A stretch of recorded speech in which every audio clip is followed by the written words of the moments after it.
There's three things that every man needs to have in order to be a good man. One is that they need to have humility in their life, right? They need to understand where they're at in life.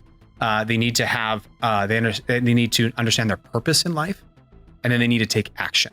A lot of the conversations that I have with people who feel like they're treading water, they're not living with purpose or with passion, in my experience, it comes down to two things. They're not clear on who they are, and they're not clear on where they want to go. My focus with Man-Made and my passion is really helping men become men again. And so through the process, what we do is we expose men to the elements of nature.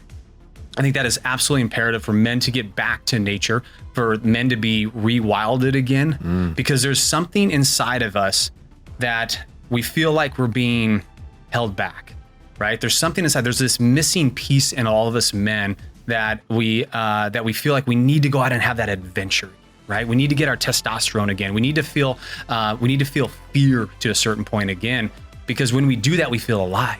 When we do that, we feel like we're stepping into that greatness that we potentially can have.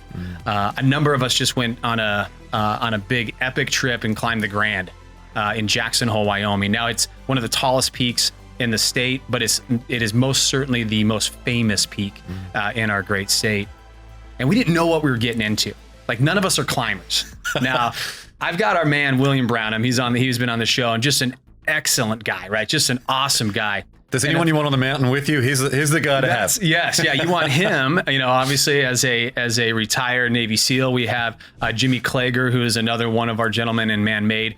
He's a 20-year veteran. He's a retired Ranger, retired as a lieutenant colonel too. Like, you can't get any better than that. You're in good company. Right. And then, of course, obviously, I've got my brother as well too, and myself. And so we're kind of the odd men out in this whole thing.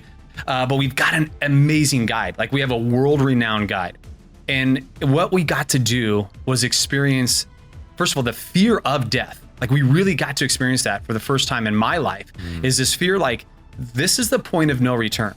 This is the point where if we're not focused on the next step, right? Oftentimes, as we know, that one thing that paralyzes us is that we're so focused on the way future me, right? The guy that I want to be in 10 years or 15 years or 20 years.